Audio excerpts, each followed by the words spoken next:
जय हिंद दोस्तों। मैं चंदन सर, पिठौरी सिवान बिहार वाला। हम राष्ट्रपति की क्लास ले रहे हैं। पिछले 4 क्लासेस को ले चुके हैं, जिसमें हम पहले क्लास में राष्ट्रपति के बारे में बताए, दूसरे में निर्वाचन बताए, तीसरे में कुछ महत्वपूर्ण तथ्य बताए राष्ट्रपति से संबंधित, और चौथे क्लास में हम राष्ट्रपति की कार्यपालिका संबंधी अधिकार पढ़ाए थे, जिसमें ये बताए थे कि किनकी नियुक्ति राष्ट्रपति करते हैं, किनकी किनकी। आज हम पढ़ेंगे राष्ट्रपति की विधायी शक्तियां, माने विधान बनाने संबंधी शक्तियां, राष्ट्रपति की विधायी शक्तियां पढ़ेंगे। इसके बाद हम सैन्य शक्तियां, आपातकालीन शक्ति, क्षमादान की शक्ति, अध्यादेश की शक्ति और वीटो शक्ति पढ़ेंगे। राष्ट्रपति की बहुत सारी शक्तियां हैं, एक एक करके हम पढ़ रहे हैं ताकि क्लास छोटा हो, रोचक हो, और आप लोग छोटा क्लास देखना भी तो पसंद करते हैं, इसलिए। तो आज राष्ट्रपति की हम विधायी शक्ति पर बात करेंगे। तो विधायी शक्ति पर बात करने से पहले हम ये बता दें कि राष्ट्रपति संसद के प्रमुख अंग है, एक महत्वपूर्ण अंग है। संसद जो है केंद्र सरकार की विधायिका है। सरकार की 3 अंग होती है, सरकार वाला क्लास में आप देखे होंगे। सरकार के 3 अंग होती है। विधायिका जो कानून बनाती है, कार्यपालिका जो लागू करती है, और न्यायपालिका जो उस कानून की रक्षा करती है। तो विधायिका को केंद्र सरकार में, केंद्रीय विधायिका को, संघ विधायिका को संसद कहते हैं। और संसद के 3 अंग है। 3 अंग कौन कौन से है? राष्ट्रपति है, लोकसभा है और राज्यसभा है। 2 सदन है, लोकसभा और राज्यसभा, यानी निम्न सदन, उच्च सदन, और एक राष्ट्रपति है। तो आप देखें कि संसद जो है, यानी केंद्रीय विधायिका, संघ विधायिका, एक महत्वपूर्ण अंग है राष्ट्रपति। तो जाहिर सी बात है कि विधायिका का काम है कानून बनाना, संसद का काम है कानून बनाना, विधान बनाना। तो राष्ट्रपति का तो इसमें महत्वपूर्ण भूमिका रहबे करेगा, राष्ट्रपति का महत्वपूर्ण कार्य तो रहेगा ही। इसलिए आज हम विधायी अधिकार पढ़ने जा रहे हैं, जो बहुत महत्वपूर्ण है। विधायी अधिकार में क्या है? कई विधायी अधिकार है। पहला है, संसद के सत्र को आहूत करते हैं राष्ट्रपति। आहूत करना यानी बुलाना। संसद के सत्र को राष्ट्रपति बुलाते हैं, आहूत करते हैं यानी बुलाते हैं। जब भी संसद के सत्र बुलाना होता है तो राष्ट्रपति संसद के सत्र को बुलाते हैं, आहूत करते हैं। संविधान के भाषा में आहूत बोला जाता है। आपके किताब भी कोई पढ़िएगा तो उसमें आहूत लिखा रहेगा कि संसद के सत्र को आहूत करते हैं। आहूत करने का मतलब बुलाना। और फिर अगर संसद की समाप्ति करनी हो तो राष्ट्रपति करते हैं। संसद की सत्रावसान करना हो यानी समाप्ति करनी हो तो राष्ट्रपति करते हैं। आहूत करते हैं मतलब बुलाते हैं राष्ट्रपति संसद के सत्र को, और फिर सत्रावसान करते हैं यानी समाप्त करते हैं। तो संसद के सत्र को आहूत करना, सत्रावसान करना, संसद के सदन को सत्रावसान करना, आहूत करना, सत्रावसान करना यानी बुलाना, और समाप्त करना राष्ट्रपति का विधायी अधिकार है। विधायी शक्तियां है राष्ट्रपति की। दूसरी विधायी शक्तियों की बात करें हम तो राष्ट्रपति लोकसभा का विघटन करते हैं, कर सकते हैं, करते हैं। कर सकते हैं इसलिए करते हैं, जब भी लोकसभा का विघटन करना होता है ना, तो लोकसभा का विघटन राष्ट्रपति करते हैं। जब लोकसभा का कार्यकाल समाप्त हो जाए या किसी कंडीशन में अविश्वास आ जाए, माने लोकसभा का कार्यकाल समाप्त होने की परिस्थिति में राष्ट्रपति ही उसका विघटन करते हैं। अगला विधायी शक्ति है कि जब संसद की बैठक होती है, यानी संसद जब आती है सत्र में, तो उसका संबोधन करने का काम भी राष्ट्रपति करते हैं। माने राष्ट्रपति संसद में अभिभाषण करते हैं, यानी संसद को संबोधित करते हैं। तो ये 3 अधिकार अभी तक देखे। पहला है कि संसद को आहूत करना माने बुलाना, सत्रावसान करना यानी समाप्ति करना। दूसरा है कि लोकसभा का विघटन करना राष्ट्रपति का अधिकार है। और तीसरा है कि राष्ट्रपति संसद को संबोधित करने का काम भी करते हैं। राष्ट्रपति क्या करते हैं? संसद को संबोधित करते हैं। संसद द्वारा पारित विधेयक कोई भी विधेयक संसद में लाई जाती है तो संसद के जब दोनों सदनों में पास हो जाती है, मान लीजिए लोकसभा पास कर दिया तो उसके बाद राज्यसभा के पास भेजा जाएगा, राज्यसभा भी पास कर देगा तो फिर राष्ट्रपति के पास भेजा जाएगा। अगर राष्ट्रपति हस्ताक्षर कर देंगे तो वह विधान बन जाएगा, कानून बन जाएगा। कोई भी विधेयक, चाहे वो सरकारी विधेयक हो यानी मंत्रियों के द्वारा लाया गया हो या फिर प्राइवेट विधेयक हो, गैर सरकारी हो, कोई भी विधेयक हो, सभी विधेयकों पर राष्ट्रपति का साइन होना जरूरी है। अगर लोकसभा पास कर देती है तो राज्यसभा के पास भेजा जाता है, राज्यसभा जब पास कर देती है तो राष्ट्रपति के पास भेजा जाता है। राष्ट्रपति जब उस पर अपना हस्ताक्षर कर देते हैं तो वह विधेयक पास समझा जाता है, वह कानून बन जाता है, वह विधेयक पास होता है। ये माने लोकसभा से ही शुरू नहीं होगा, राज्यसभा में वो विधेयक लाया गया, राज्यसभा उसे पास कर दिया तो लोकसभा में भेजा जाएगा और लोकसभा भी जब पास कर देगा तो राष्ट्रपति के पास भेजा जाएगा और राष्ट्रपति उस पर जब साइन कर देंगे तो वह विधेयक विधान बन जाएगा यानी कानून बन जाएगा। यानी दोनों सदन जब पास कर देते हैं तो उसके बाद राष्ट्रपति का हस्ताक्षर होना जरूरी है। हाँ, राष्ट्रपति चाहे तो उस विधेयक को दोबारा यहां भेज सकते हैं, सदन में भेज सकते हैं कि इस पे विचार कर लिया जाए, दोबारा भेज सकते हैं और दोबारा अगर ये भेजता है चेक करके तो राष्ट्रपति साइन करना पड़ता है राष्ट्रपति को। आगे देखेंगे कि राष्ट्रपति के बिना साइन का कोई भी विधेयक विधान नहीं बनेगा, ये दोनों सदन के पास करने के बाद राष्ट्रपति का साइन होना आवश्यक है।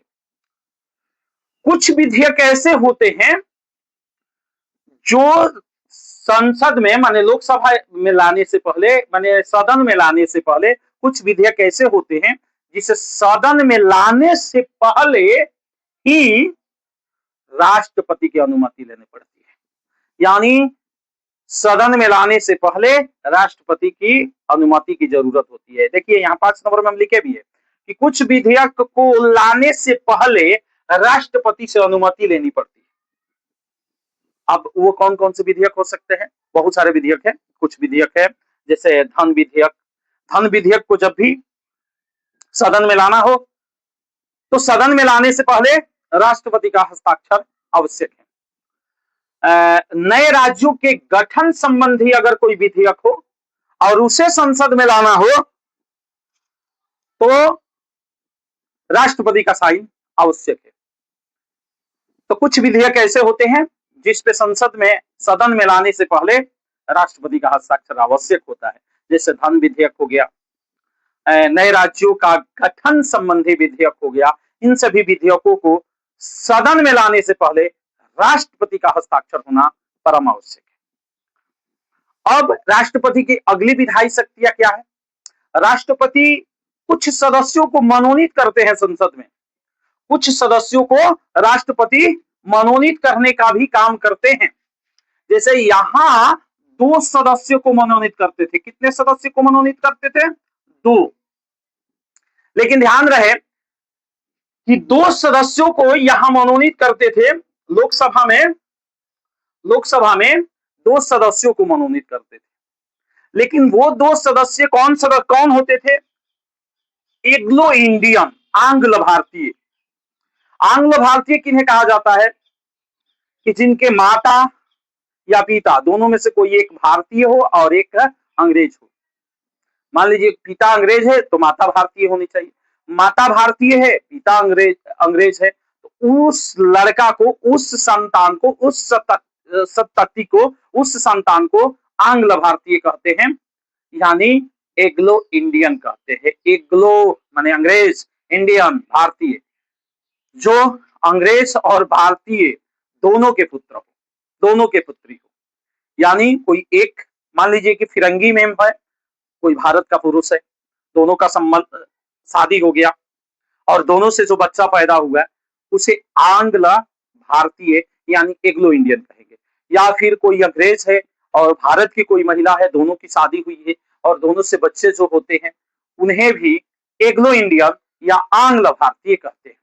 तो उनकी नियुक्ति, आंग्ल भारतीय यानी एंग्लो इंडियन की नियुक्ति लोकसभा में 2 सदस्यों में, लोकसभा में 2 सदस्यों की मनोनीत करते थे राष्ट्रपति। लोकसभा में दो सदस्यों को मनोनीत करते थे। ये अनुच्छेद 331 के अंतर्गत, अनुच्छेद 331 के अंतर्गत मनोनीत करते थे हम कह रहे हैं, इस बात को ध्यान रखिएगा कि लोकसभा में दो सदस्यों को राष्ट्रपति अनुच्छेद 331 के अनुसार मनोनीत करते थे जो आंग्ल भारतीय यानी एंग्लो इंडियन हुआ करते थे। लेकिन 104 104वां संविधान संशोधन द्वारा इस व्यवस्था को समाप्त कर दिया गया। मतलब पहले जो दो आंग्ल भारतीय एंग्लो इंडियन की मनोनीत करते थे लोकसभा में राष्ट्रपति, उसे समाप्त कर दिया गया। अब आप सोच सकते हैं कि क्यों इसे समाप्त कर दिया गया? क्योंकि अब तो अंग्रेज चले गए हैं, अब भारत में एंग्लो इंडियन यानी आंग्ल भारतीय होंगे कहां से? नहीं होंगे, केवल भारतीय होंगे जो चुनाव लड़ करके जीत करके यहां आएंगे। अब हम राज्यसभा की बात करें तो राज्यसभा में अनुच्छेद 80 के अनुसार, अनुच्छेद 80 के अनुसार राज्यसभा में 12 सदस्यों को मनोनीत करते हैं। याद रखिएगा, 12 सदस्यों को मनोनीत करते हैं। अभी भी 12 सदस्यों को राष्ट्रपति राज्यसभा में मनोनीत करते हैं। अनुच्छेद 80 के अनुसार, अनुच्छेद 80 के अनुसार 12 सदस्यों को मनोनीत करते हैं। अब प्रश्न उठता है, हम लोग कहां से सीख लिए? हम लोग कहां से सीख लिए ये 12 सदस्यों को मनोनीत करने के लिए? तो आयरलैंड के संविधान से। आयरलैंड के संविधान से इसको लिया गया है कि राष्ट्रपति राज्यसभा में 12 सदस्यों को मनोनीत करेंगे, जिसे संविधान के अनुच्छेद 80 में स्थान दिया गया है। अब प्रश्न उठता है, ये 12 सदस्यों को जो मनोनीत करते हैं राष्ट्रपति, वो कौन होते हैं? किन्हें मनोनीत करेंगे? तो सबसे पहला कि कोई व्यक्ति अगर कला क्षेत्र से आता है तो उसको मनोनीत कर सकते हैं। साहित्य के क्षेत्र से आता है, चाहे इंग्लिश लिटरेचर हो, हिंदी साहित्य हो, संस्कृत साहित्य हो, माने किसी भी भाषा के साहित्य से आता हो। साहित्य आप समझ रहे होंगे, साहित्य में निबंध, लेख, डायरी, कविता, कहानी, ये सब आता है। तो साहित्यकारों की भी मनोनीत कर सकते हैं। तो साहित्य के क्षेत्र से, कला के क्षेत्र से, विज्ञान के क्षेत्र से, और कोई ख्याति प्राप्त समाज से भी हो, कोई ख्याति प्राप्त समाज से भी हो, तो उसे मनोनीत कर सकते हैं। तो ये 12 सदस्यों को जो राष्ट्रपति मनोनीत करते हैं, कहां कहां से? उसकी क्राइटेरिया क्या है? विज्ञान, विज्ञान के क्षेत्र से, कला, कला के क्षेत्र से, और समाज सेवा, समाज सेवा में ख्याति प्राप्त व्यक्ति को मनोनीत कर सकते हैं, और एक जगह से मनोनीत करते हैं। आपका विज्ञान हो गया, कला हो गया, ख्याति प्राप्त समाज सेवी हो गया, और कहां से मनोनीत करते हैं आपको? विज्ञान, कला, साहित्य से।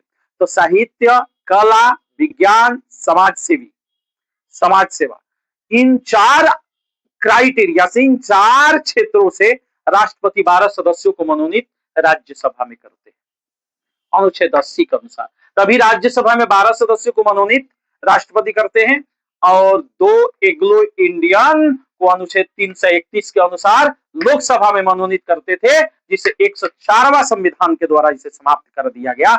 ये रहा हमारा राष्ट्रपति की विधायी शक्तियां।